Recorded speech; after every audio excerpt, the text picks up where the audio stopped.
Good evening, India. Welcome back to BJ English News, where we bring you the latest headlines. Khurshid Alam's big rally as Bihar polls approach.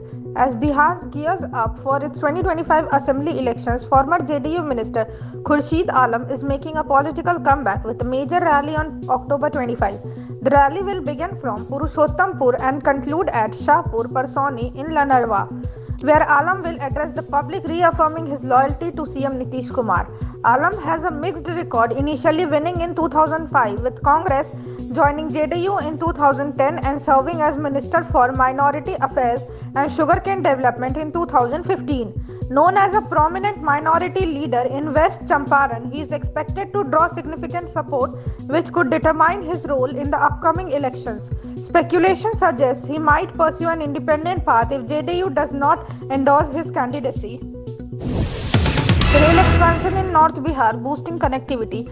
The Modi cabinet approved a significant rail expansion project in North Bihar on October 24, aiming to double the 256-kilometer railway line from Narkatiyaganj to Darbhanga. Valued at Rs 4,553 crore, this project responds directly to a request from Bihar Chief Minister Nitish Kumar, who emphasized the need to improve connectivity to Panora Dham, believed to be Sita Mata's birthplace. This expansion promises better access between Mithilanchal border regions near Nepal and places like Sitamarhi and Champaran. The Modi government has previously fast-tracked projects in Bihar, including the Darbhanga AIIMS and Patna Eye Hospital. Seen as a step toward advancing North Bihar's infrastructure, the project is regarded as a boost for both economic connectivity and spiritual tourism.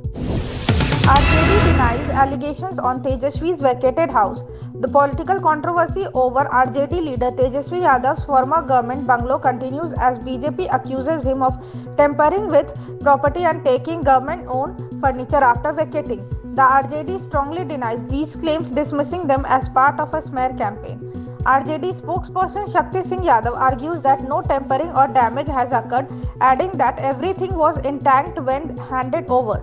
Following Tejaswi's resignation, the bungalow at 5 Desh Ratna Marg was allocated to Deputy Chief Minister Samrat Chaudhary, who held a housewarming event attended by CM Nitish Kumar. This exchange of accusations has heightened political tensions in Bihar as both parties prepare for elections.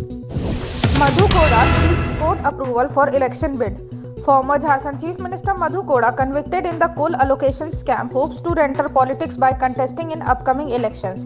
However, the Supreme Court recently adjourned his request to stay his conviction, which is necessary for him to qualify as a candidate under the Representation of the People Act.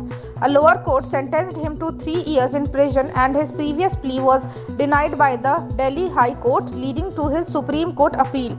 Koda's lawyer argues that a stay on the conviction is essential for his candidacy. As the hearing resumes, the decision will play a crucial role in Koda's political aspirations. Jharkhand's political leaders file nominations in force. In Jharkhand, over 100 leaders, including Chief Minister Hemant Soren, officially filed their nominations for the upcoming state 2024 state assembly elections. Soren, along with other prominent candidates from different political parties, participated in rallies and public gatherings to boost their visibility and voter engagement. CM Soren submitted his nomination from Bariat constituency, while other key candidates include Kalpana Soren from Nala and BJP's leader of opposition Amar Kumar Bauri from Chandan Kiari. The day was marked by widespread campaigning across the state as leaders sought to demonstrate unity and gain voter support. With numerous prominent leaders, the upcoming elections promise a heated race, highlighting the political stakes in Jharkhand's evolving scene.